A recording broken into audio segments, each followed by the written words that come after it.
Hi friends, welcome to Saras food please. இன்றைக்கி நம்ம சேனலில் டேஸ்டியான மஷ்ரூம் பிரியாணி பார்க்க போகிறோம்.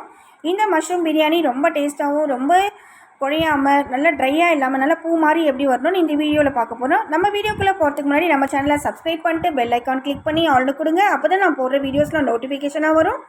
வாங்க இப்போ எப்படி செய்யலாம் நம்ம பார்க்கலாம். மஷ்ரூம் பிரியாணி இதுக்காக 1.5 கிளாஸ் நான் பாஸ்மதி ரைஸ் எடுத்து 2 வாட்டி கழுவி க்ளீன் பண்ணி ஒரு 30 மினிட்ஸ் ஊற வச்சுருக்கோம். இது கூடவே ஒரு 3 பெரிய சைஸ் தக்காளி, 2 பெரிய சைஸ் வெங்காயம், 2 பச்சை மிளகா, 1 டேபிள் ஸ்பூன் இஞ்சி பூண்டு பேஸ்ட்டு, 1 கப்பு நிறைய புதினா, 1 கப்பு நிறைய கொத்தமல்லி.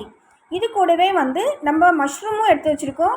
ஒரு பேக்கெட் மஷ்ரூமை நல்லா வாஷ் பண்ணி க்ளீன் பண்ணி கட் பண்ணி வச்சுருக்கோம். 1 டீஸ்பூன் மஞ்சள், 2 டேபிள் ஸ்பூன் மிளகாய்த்தூள், டேஸ்ட்டுக்கு உப்பு, அதுக்கப்புறம் கொஞ்சம் கருவேப்பிலை, அதுக்கப்புறம் நம்ம ஹோல் கரம் மசாலா, சோம்பு, சீரகம், பட்டை, கிராம்பு, ஏலக்காய், பிரிஞ்சி இலை.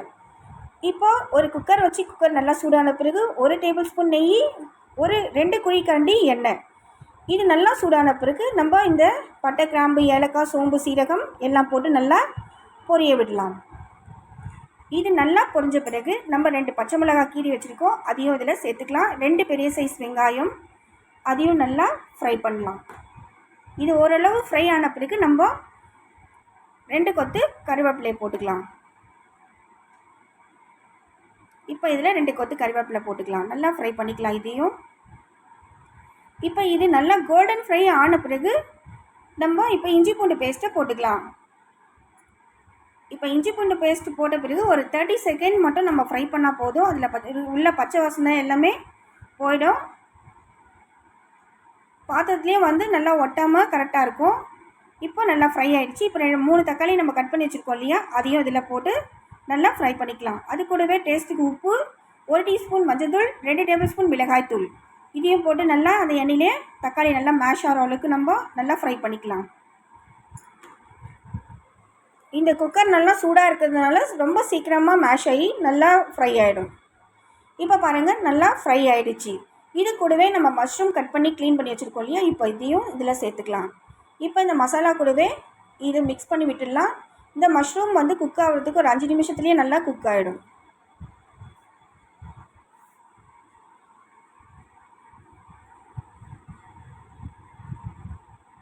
இப்போ மஷ்ரூம் நல்லா குக் ஆகிடுச்சு. இது கூடவே நம்ம ஒரு கைப்பிடி அளவுக்கு புதினா போட்டுடலாம், ஒரு கைப்பிடி அளவுக்கு கொத்தமல்லி. இது ரெண்டும் ஒரு 5 மினிட்ஸ் ஃப்ரை பண்ணிடலாம். ஒரு 5 மினிட்ஸ் நல்லா ஃப்ரை பண்ணோம்னா நல்லா சுருங்கி வந்துடும். இப்போ அவ்வளோதான், சுருங்கிடுச்சு. இப்போ நம்ம சுடு தண்ணி விட்டுடலாம். நம்ம 1.5 கிளாஸ் அரிசி எடுத்துருக்கோம், இதுக்கு 2.5 கிளாஸ் தண்ணி எடுத்துருக்கோம். ஒரு கிளாஸ்க்கு 1.5 கிளாஸு, மீதி அந்த ஹாஃப் கிளாஸ்க்கு 1 கிளாஸ் தண்ணி, டோட்டலாக 2.5 கிளாஸ் தண்ணி எடுத்துருக்கேன். அப்போ தான் ரொம்ப குழையாமையும் வரும், நல்லா சாஃப்டாகவும் வரும். இப்போ தக்காளிலேயே தண்ணி இருக்கு இல்லையா, ஸோ அதனால சாஃப்டாக வரும் சாப்பாடு, அந்த பிரியாணி. இப்போ அந்த தண்ணி நல்லா கொதிக்கட்டும். நம்ம அரிசி போட்டுடலாம். அரிசி நல்லா தண்ணி எடுத்துட்டு தான் போடணும், கொஞ்சம் கூட தண்ணி இருக்கக்கூடாது. இப்போது அரிசி போட்டாச்சு. இந்த அரிசி போட்டு கொஞ்ச நேரத்தில் நம்ம ஒரு ஹாஃப் லெமன் பிழிஞ்சிடலாம். அப்போ தான் சாதம் நல்லா குழையாமல் நல்லா பூ மாதிரி வரும், ரொம்ப ட்ரையாகவும் இல்லாமல். இப்போ லெமன் பிழிஞ்சிடலாம்.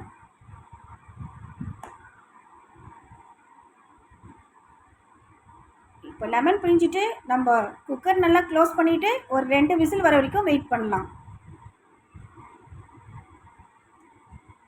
இப்போ ஒரு விசில் வந்துருச்சு, மறுபடியும் 2வது விசில் வந்துருச்சு. இப்போ ஓப்பன் பண்ணி பார்க்கலாம்.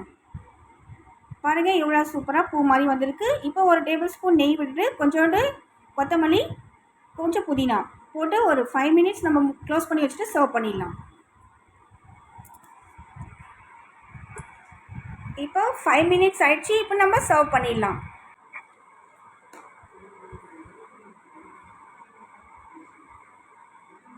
பாருங்கள், ரைஸ் எவ்வளோ பூ மாதிரி வருது. இது சாப்பிட்டு பார்த்தோன்னா ரொம்ப டேஸ்ட்டாக இருக்கும். நீங்களும் ஆல்ரெடி ட்ரை பண்ணி பாருங்கள், உங்களுக்கும் பிடிக்கும். இந்த வீடியோ பிடிச்சிருந்தா லைக் பண்ணுங்கள், ஷேர் பண்ணுங்கள், சப்ஸ்கிரைப் பண்ணுங்கள், பெல் ஐக்கான் கிளிக் பண்ணி ஆல்னு கொடுங்க. அப்போ தான் நான் போடுற வீடியோஸ்லாம் உங்களுக்கு நோட்டிஃபிகேஷனாக வரும். Thank you friends, Tata bye, see you.